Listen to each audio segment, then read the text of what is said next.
సంవత్సరాల తరబడి ఎన్ని మందులు వాడినా మీ మోకాల నొప్పులు తగ్గట్లేదా? ప్రాణ పెయిన్ క్లినిక్ లో అత్యాధునిక చికిత్స. ప్రస్తుతం తెలుగు రాష్ట్రాల్లో ఆ మాటకొస్తే దేశవ్యాప్తంగా కూడా రెండే విషయాలు చర్చలో నడుస్తున్నాయి. ఏంటంటే, ఒకటి కూటమి భయంకరమైనటువంటి మెజారిటీ తోటి విక్టరీని సాధించి ఒక సునామీలా దూసుకుపోవటం అనే విషయం. ఇక రెండోది వచ్చేస్తే కేకే గారి సర్వే. అసలు ఎవరి కేకే ఇంత పర్ఫెక్ట్గా ఎలా ఇచ్చారు అనేదే నడుస్తోంది. ఈ రెండు విషయాలే ఇప్పుడు తెలుగు రాష్ట్రాల్లో ఫుల్ హాట్ టాపిక్స్. ఆ కేకే గారు ప్రస్తుతం మనతో పాటు ఉన్నారు. అసలు ఆయన ఎలా స్టార్ట్ చేశారు, ఎప్పటి నుంచి స్టార్ట్ చేశారు, ఆయన ప్రస్థానం ఏంటి అన్నీ కూడా ఇప్పుడు ఆయన్ని అడిగి తెలుసుకుందాం. నమస్తే అండి కేకే గారు. అసలు ఫస్ట్ కేకే గారు, కేకే అంటే కిరణ్ కొండేటి అందరికి తెలుసు. కేకే గారు అనే వ్యక్తి కొంతకాలం పాటు సాఫ్ట్వేర్ జాబ్ చేశారు, కొంతకాలం పాటు హోటల్లో వెయిటర్ గా కూడా వర్క్ చేశారని విన్నాను నేను. అసలు మీ ప్రస్థానం ఎలా స్టార్ట్ అయింది, మీరు అసలు ఏం చదువుకున్నారు, ఎక్కడ అసలు మీది, మీ గురించి మొత్తం చెప్పండి. మా తోటపల్లిగూడూరు అనేదండి సొంత చిన్న ఊరు. ఎక్కడండి? తోటపల్లిగూడూరు, నెల్లూరు దగ్గర ఊరు. మేము 10th క్లాస్ వరకు అక్కడే ఉన్నాం. మా నాన్న బిఎస్ఎన్ఎల్ జాబ్ అవ్వడం వల్ల రోజు నెల్లూరు వస్తూ పోతూ ఉండడానికి ఇబ్బంది అవుతుందని మేము నెల్లూరు షిఫ్ట్ అయిపోయాం టౌన్ కి. తర్వాత మూలాపేట, హర్నాథపురం అట్లా రెంటెడ్ హౌస్ లోనే మేము షిఫ్ట్ అవుతూ ఉండేవాళ్ళం. బీటెక్ చెన్నైలో చేశాను. అందుకని నాకు తమిళ్ బాగొచ్చు, కన్నడం మలయాళం అర్థం అవుద్ది. ఇద్దరు కన్నడం ఉంటే నాకు హిందీ ఇంగ్లీషు ఒక 5-6 లాంగ్వేజ్ల మీద ఒక ఐడియా ఉంది బాగా. తర్వాత బీటెక్ అయిపోయిన తర్వాత మళ్ళీ మీరు చెప్పినట్టు రెస్టారెంట్ పెట్టాలని ఒక ఆలోచన ఉంది ఫస్ట్ నుంచి.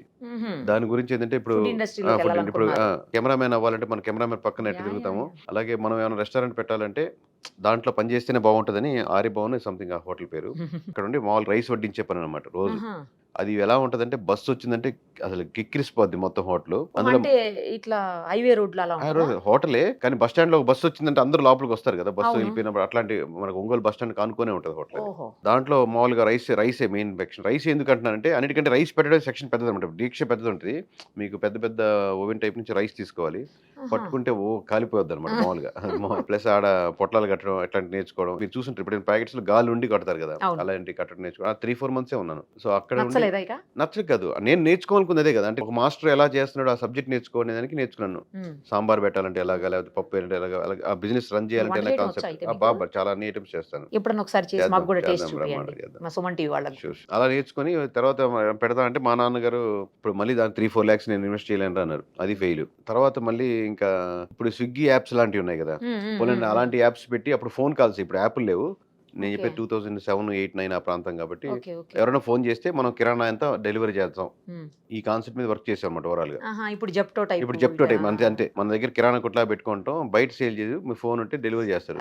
దాని మీద ఒక సర్వే, అప్పుడే ఫస్ట్ సర్వే చేసింది అదే అనమాట. నేను సర్వే మాగుంట లేఅవుట్కి వెళ్ళి ఒక్కొక్క అపార్ట్మెంట్ నేను మా ఫ్రెండ్స్ కలిసి బండిలో వెళ్ళి, అమ్మ మేము ఇలాంటి పెడదాం అనుకుంటున్నాం, వాళ్ళకి వర్కౌట్ అవుద్దా?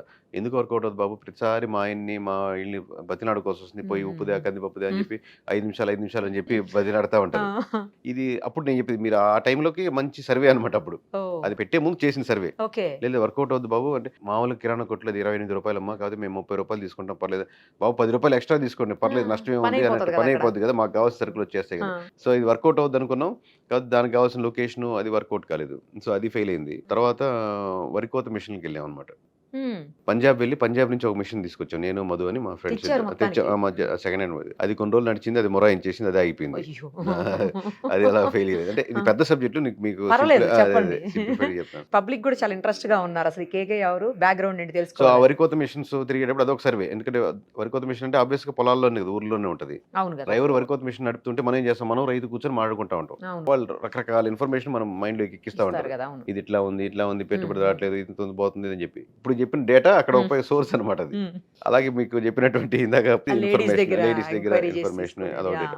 సో అది ఫెయిల్ అయిపోయింది. ఇవన్నీ ఎందుకు చేశారంటే యాక్చువల్లీ నేను కారణాలు ఏంటంటే, పొలిటికల్ డే 1 నుంచి రీఫార్మ్స్ అనేదే ఉండాలని. పొలిటికల్ అలా చేయాలంటే మనం ఏదో ఒక పొలిటికల్ పార్టీతోనో లేకపోతే ఎక్కడ వర్క్ చేసుకుంటానో మొత్తం నెల్లూరులో మనం మంచి చేంజెస్ చూడాలి. అంటే అప్పుడు స్థాయి ఏంటంటే మన నియోజకవర్గంలో ఏదైనా మంచి చేంజెస్ చేయాలి అన్నట్టు ఆలోచనలో ఉండేవాళ్ళం. అది చేయాలంటే ప్యారల్ గా బిజినెస్ రన్ అవుతుండాలి, మనం ఈ పనులు చూసుకుంటా ఉండాలని. అప్పుడు రెస్టారెంట్ అయితే నడుస్తుంటది, మనం ఇక్కడ ఏమైనా చేంజెస్ చేయొచ్చు, లేకపోతే వరికోత మిషన్ రన్ అవుతా ఉంటుంది, మనం ఇది చేయొచ్చు, లేకపోతే ఇట్లా థాట్ అనమాట. తర్వాత కొంచెం నేను మంచి స్క్రిప్టింగ్ రాసేవాడిని, రైటింగ్ మంచి డైరెక్షన్ ఇంట్రెస్ట్ అనమాట. అసలు ఇవన్నీ కాదు, మనం ఒక డైరెక్టర్ అయిపోదాం ఫస్ట్ ఆఫ్ ఆల్ అనుకుని హైదరాబాద్ వచ్చి శివశక్తి దత్త గారిని, కీరవాణి గారి ఫాదర్ ఉన్నారు కదా, ఆయన దగ్గర నేను 2-3 years ఉన్నాను కంప్లీట్ గా ఆయనతో పాటే. అదొక జర్నీ. అట్లా 2-3 లొకేషన్ దగ్గర ఉన్నాను. 2-3 ఆయన దగ్గర ఉండి ప్రతి స్క్రిప్ట్ ఇప్పుడు మీరు చూస్తున్న అప్పుడు రాసిన మంచి మంచి పాట అగ్నిస్ఖలన స్కందగ్ధహిత వింధ్య పహటన రథ ఛత్రపతి ఆ పాటలు అన్నీ ఉన్నాయి. ఆయన మంచి రైటర్ కదా, శివశంకర్ దగ్గర మంచి మంచి ఇప్పుడు ఇండస్ట్రీలో సంస్కృతం మీద అంత రాస్తున్నారంటే ఇంకెవరు రాయలేరు. అలాగే ఆయన దగ్గర చాలా ఒక 200-300 కథలు ఉంటాయి ఆయన దగ్గర. ఆ కథలు మళ్ళీ కూర్చొని రోజు అనలైజ్ చేయడం. అలాగే ఆయనకి ప్యారల్ గా ఉన్నటువంటి విజేంద్ర ప్రసాద్ గారి కథలు ఇలా వస్తాయి. ఇద్దరు కలిపి పని చేసి కొన్ని కరెక్షన్స్ ఏమైనా ఉంటాయి అని చెప్పడం అలా ఉండేది. సో ప్రతి కథ మీద కూర్చోవడం, ప్రతి సీన్ మీద కూర్చోవడం. ఇంకా ఆయనకి రైట్ హ్యాండ్ లెఫ్ట్ హ్యాండ్ అన్ని అనమాట. ఓవరాల్ ప్రథమ శిష్యుడిలాగా ఉండేవాడిని. నాకు నచ్చకపోతే నచ్చలేదని అందుకని చెప్పేవాడిని కాబట్టి కొంచెం ఇంకా క్లోజ్ అయ్యాం. అబ్బా సూపర్ సార్ అని భజన్ బ్యాచ్ లో కాకుండా అదే అది టైం లేట్ అయిపోతా ఉంది, ముందుకెళ్ళట్లేదు. ఆయన ముందుకెళ్ళట్లేదు, నేను లాక్ అయిపోయాను. సరే ఇంకొంచెం ఇదేదో రైట్ గా మైండ్ డైవర్ట్ చేసుకుందామని ఆ సీన్ కట్ చేస్తే నెక్స్ట్ సీన్ లోకి వెళ్తే సరే అసలు దూరంగా వెళ్దాం రిషికేష్ వెళ్ళాను. అక్కడ యోగా నేర్చుకున్నాను. అయ్యంగారి యోగా అని అక్కడ నేర్పిస్తారు. ఒక గురువు గారి దగ్గర నేర్చుకున్నాను. ఆయన బాగా కనెక్ట్ అయ్యి మొత్తం చాలా కొంచెం డీప్ రూట్స్ లో నేర్పించారు అనమాట. ఇదేదో బాగుందని కేరళ వెళ్ళాను. కేరళ వెళ్ళి అక్కడ కపిల్ మహర్షి యోగా అని అక్కడ ఒక యోగా నేర్చుకున్నాను.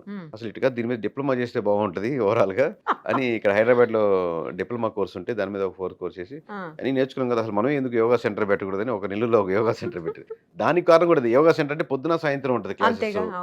మనం తర్వాత మధ్యలో మనం చేయాలనుకుని చేయొచ్చు. ఓవరాల్ ఎందుకంటే మనం చేయాలనుకుని చేయాలని సరే అదంటే అది పెట్టాం. ఒక 3 months బాగా రన్ చేసాం. చాలా మంది వచ్చారు. 3 months లో దాదాపుగా 3-4 వచ్చారు నేర్చుకునేదానికి. 3 months లో 3-4 వచ్చారు. భారీగా వచ్చింది.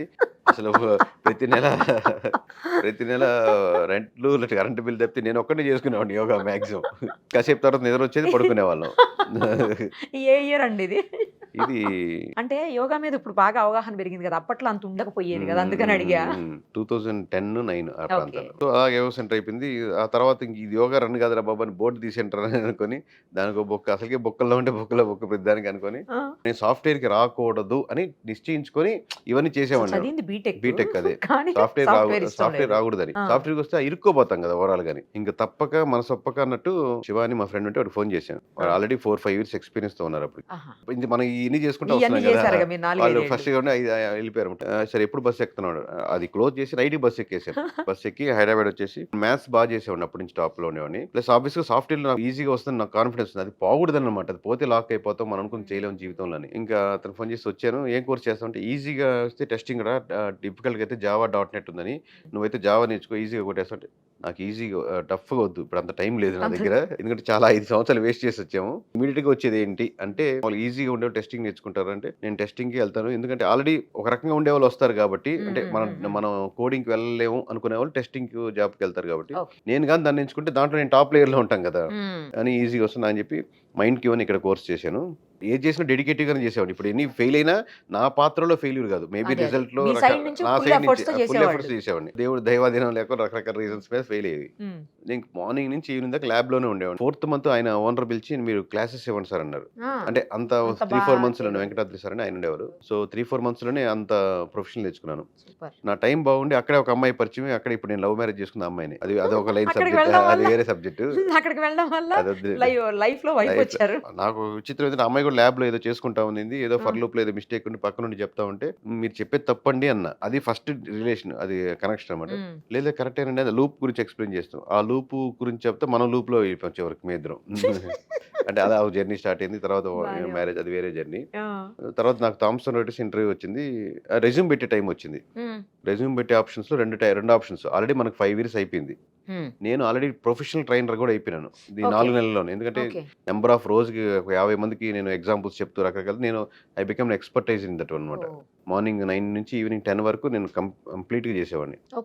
బట్ ఇప్పుడు ఆప్షన్స్ ఏంటంటే మనం ఫ్రెషర్ గా రెజ్యూమ్ పెట్టచ్చు, ఎక్స్పీరియన్స్ కి రెజ్యూమ్ పెట్టచ్చు. ఎక్స్పీరియన్స్ అంటే ఫేక్ ఎక్స్పీరియన్స్ పెట్టి తీసుకెళ్ళాను అనమాట. 1+ పెట్టుబోవా అని మా ఫ్రెండ్స్ సజెషన్. ఇప్పుడు పెట్టేది ఫేకే అన్నప్పుడు 1+ పెట్టేయండి, 2+ పెట్టేది 4. నేను 5 పెడితే నేను 5 years ఎక్స్పీరియన్స్ పెట్టాను. 5 years ఎక్స్పీరియన్స్ పెడితే నర మానవుడు ఒప్పుకోవడం. అంటే ఇప్పుడు చూడడానికి అయితే 5 years ఎక్స్పీరియన్స్ లాగా ఉన్నాం కదా. ప్రొఫెషనల్ అయితే నేను ఆబ్వియస్ గా ప్రొఫెషన్ నేను క్యాచ్ చేయగలుగుతాను, అంత ఎక్స్పర్టైజ్ ఉంది. థామ్సన్ రాయిటర్స్ ఫస్ట్ ఇంటర్వ్యూ అనమాట. ఫస్ట్ ఇంటర్వ్యూ అయితే నేను ప్రొఫెషనల్ కాన్ఫిడెంట్, బట్ నేను ఎప్పుడు సాఫ్ట్వేర్ కంపెనీ లోపల ఎలా ఉంటుందో కూడా చూడలేదు, తెలియదు. దాదాపు ఎక్కడేదో హోటల్లో పెడితే ఒక ఎంతో 600 members 700 members, వాళ్ళ ముగ్గురే రిక్వైర్మెంట్ క్యాండిడేట్స్. ఆ ముగ్గురులో అంటే ఇప్పుడు రిక్వైర్మెంట్ కదండి, ఒకరు ఓపెన్ చేసి ఉమ్మని వచ్చేస్తారు. 6-7 మంది రిక్వైర్మెంట్ ఉండింది మ్యాక్స్ నాకు తెలిసినంత వరకు. వాళ్ళు స్క్రూటినీ చేసి మొత్తానికి ఒకరిని తీశారు. తర్వాత నాకు అర్థమైంది ఏంటంటే థామ్సన్ డోస్ కల్లా బెస్ట్ టీం ఒకటి ఉంటే ఆ బెస్ట్ టీంలో నన్ను సెలెక్ట్ చేసుకున్నారండి సూపర్. లోపలికి వెళ్ళాక. దాని ముందు ఒక లేయర్ ఏంటంటే హెచ్ఆర్ ఫోన్ చేశారు, మీరు సెలెక్ట్ అయ్యారండి, బాగుంది, మీ ఫైనలైజ్ అయింది, బట్ 6 lakhsకి ఆఫర్ చేద్దామని. నాకు అక్కడ అప్పుడు నా జోలిలో మామూలు కిందకి వెళ్ళి టీ తాగేదానికి కూడా డబ్బులు లేవు. 6 lakhs ఆఫర్ చేస్తున్నామని అన్నారు అనమాట.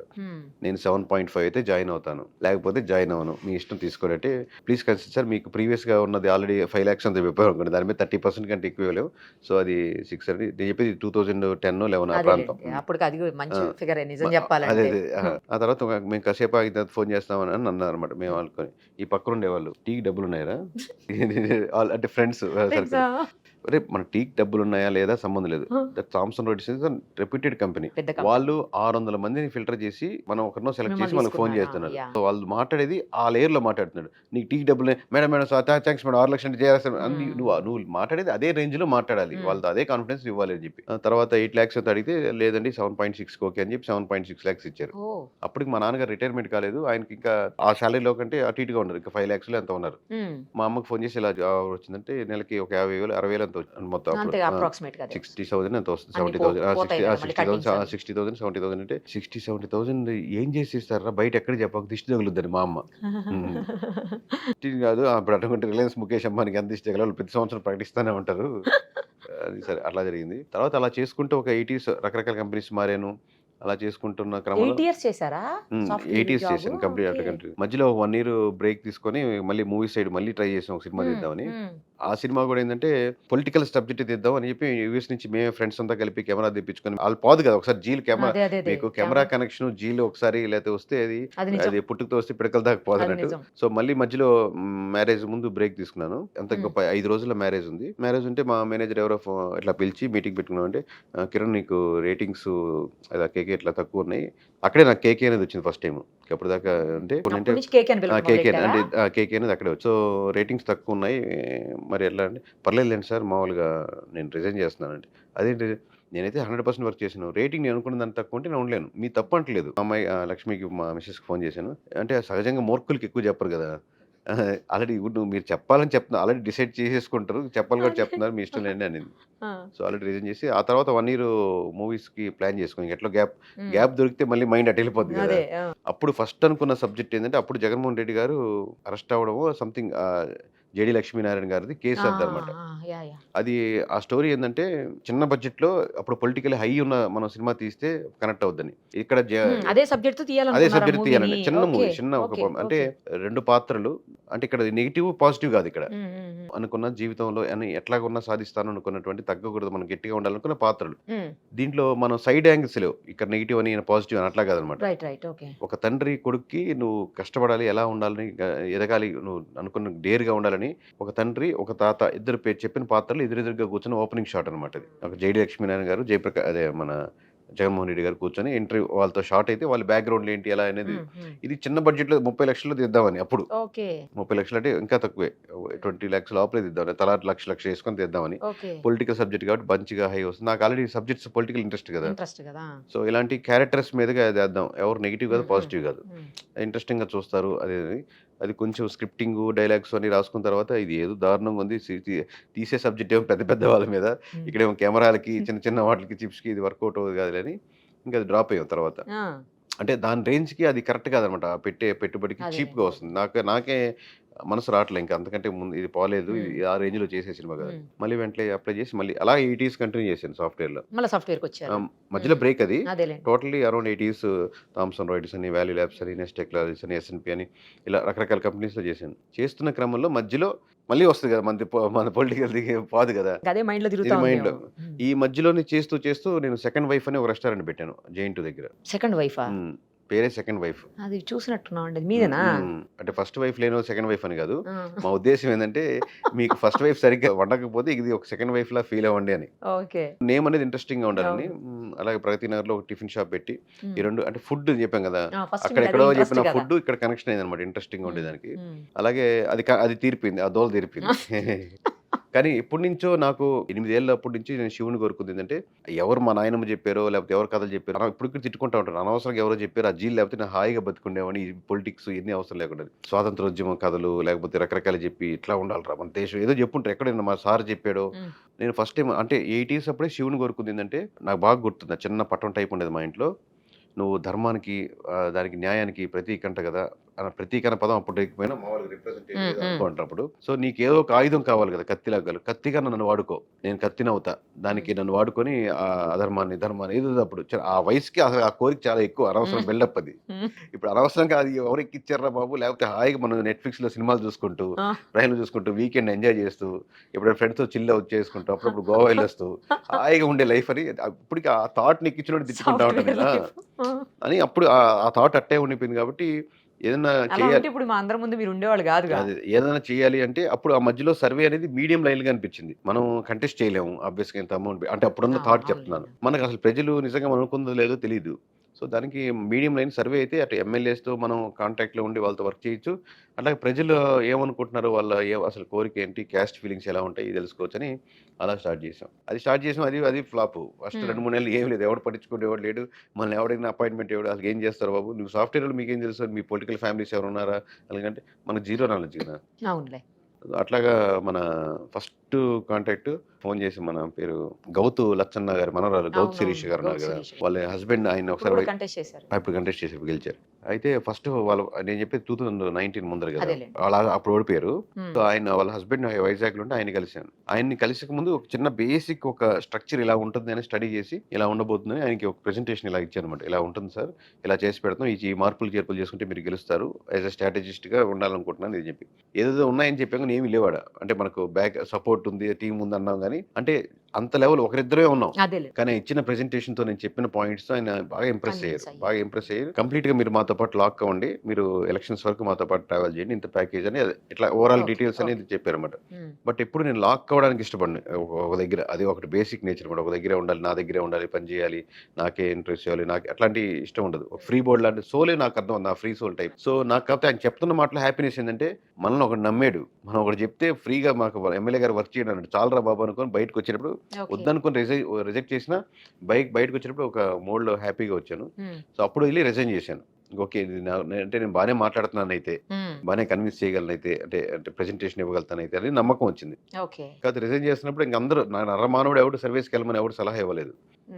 ఆబ్వియస్లీ అంత ప్యాకేజ్ ఉండి వదులుకుంటూ, ప్లస్ మ్యారేజ్, పిల్లలు, ఈఎంఐలు ఎలా వద్దని 2-3 months తిరిగాము. నరమానవుడు మళ్ళీ పట్టించుకోలేదు. ఆబ్వియస్గా మళ్ళీ ఇంటికి వచ్చి మళ్ళీ డల్ కూర్చుంటే, మా మిస్సెస్ నీ మొహం చూడలేకపోతున్నా అని చెప్పి మళ్ళీ తల గోల్డ్లతో ఇచ్చి మళ్ళీ SBI బ్యాంక్లో పెట్టి ఒక 5 lakhs తీసుకొని మళ్ళీ స్టార్ట్ చేసాం అనమాట. మళ్ళీ గోదావరి జిల్లాలో అవన్నీ స్టార్ట్ చేసి మళ్ళీ ఒక 1-2 నెలల తర్వాత కొంచెం 2-3 చిన్న ఆర్డర్లు రావడం మొదలు పెట్టారు. కాకపోతే మధ్యలో నేను చేసిందంటే, మనం ఏదో మాట్లాడతాం కదా సోదంతా, అదేదో ఇంటర్వ్యూ చేద్దాం మాట్లాడదామని ఆ సోదంతా ఒకసారి మాట్లాడితే అది మిలియన్స్ ఆఫ్ వ్యూవర్షిప్ వచ్చింది. ఓహో, మనం బాగానే మాట్లాడుతున్నాం అయితే అనుకొని, అటెన్షన్ డ్రా అవుతుంది, ప్రజలు కనెక్ట్ అవుతున్నారు అనుకుని, అదే టైంలో ఈ ఆబ్వియస్గా ఎమ్మెల్యేస్ కూడా చూస్తారు కదా, రండి కేకే గారు అని చెప్పి రెస్పెక్ట్ గా మాట్లాడడం అలా చిన్నగా 170 నియోజకవర్గాలు ఒకటి చేసుకుంటా, కొన్ని అవుట్ సోర్సింగ్ ఇచ్చుకుంటా, లేదా వేరే వాళ్ళతో కనెక్ట్ చేసుకుంటా చేసాం. ఫైనల్ గా 151 నెంబర్ కనబడతా ఉంది అక్కడ. మనకు అసలు సంబంధం కానీ బెరుగు, ఇంత జర్నీలో మీకు అర్థమైంది కదా, ఓవరాల్ గా బెరుగు కానీ లేదా ఎవరు ఏమైనా చేస్తారు కానీ అట్లాంటి ఏం లేవు. 151కి వస్తుందని చెప్పి కొన్ని ఇంటర్వ్యూలు ఇచ్చాం మన సుమన్ టీవీలోనే. అది బాగా రీచ్ పెరిగింది.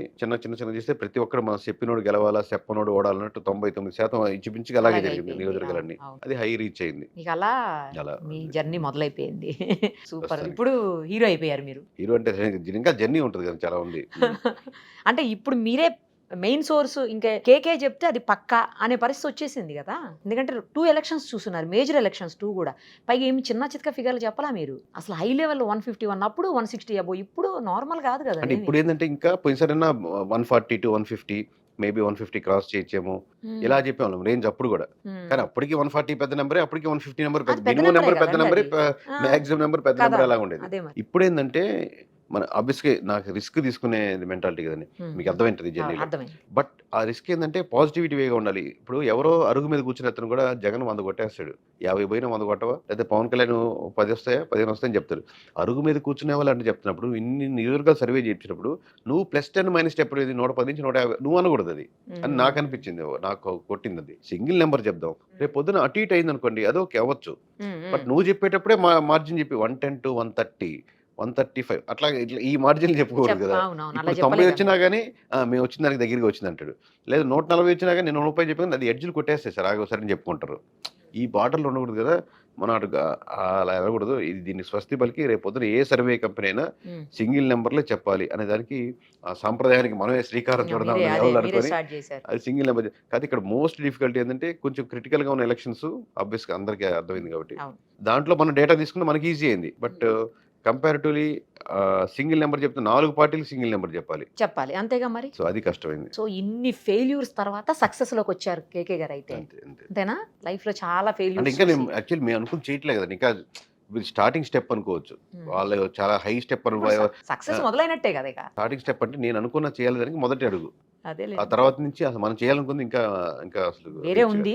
బట్ ఏదైనా కూడా సక్సెస్ అని ఏదైనా ఒక్క అడుగుతూనే మొదలవుతుంది. ఆల్ ది వెరీ బెస్ట్ అండి. Thank you so much. Suman టీవీలో మీ పర్సనల్ అండ్ బిజినెస్ ప్రమోషన్స్ కోసం కింది నెంబర్కి కాంటాక్ట్ చేయండి.